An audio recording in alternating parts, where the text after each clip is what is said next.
Welcome to Harshi's cooking and blogs. మనం టమాటా పచ్చడిని ఎన్నో రకాలుగా చేసుకుంటూ ఉంటాం. ఈ విధంగా కూడా ఒకసారి ట్రై చేయండి, చాలా టేస్టీగా ఉంటుంది. ముందుగా స్టవ్ మీద కడాయి కానీ లేకపోతే ఇలా ప్యాన్ కానీ పెట్టుకొని 3 టేబుల్ స్పూన్ల నూనె వేసుకోవాలి.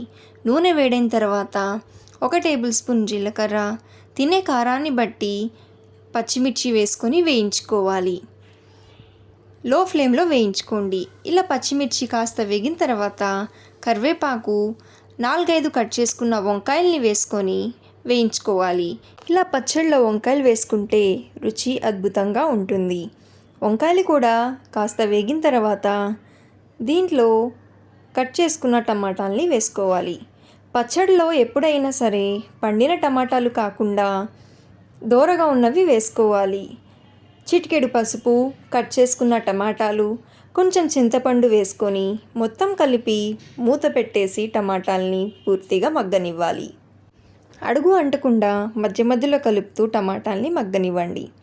ఇలా టమాటాలు పూర్తిగా మగ్గిన తర్వాత దీనిలో కొత్తిమీరని కాడలతో సహా వేసుకోవాలి. అప్పుడే రుచిగా ఉంటుంది. కొత్తిమీరతో పాటు వెల్లుల్లి రెబ్బలు వేసుకొని కలిపి స్టవ్ ఆఫ్ చేసేసి పూర్తిగా చల్లారనివ్వండి. మీరు కావాలనుకుంటే రోట్లో దంచుకోవచ్చు, లేకపోతే మిక్సీ జార్లో బరకగా గ్రైండ్ చేసుకోవచ్చు. ఇలా చల్లారిన తర్వాత మిక్సీ జార్లో తీసుకొని సరిపడా ఉప్పు వేసుకొని బరకగా గ్రైండ్ చేసుకోండి. ఈ పచ్చడిని మీరు టిఫిన్స్లో చేసుకుంటే ఇంకొంచెం ఎక్కువగా గ్రైండ్ చేసుకోవచ్చు.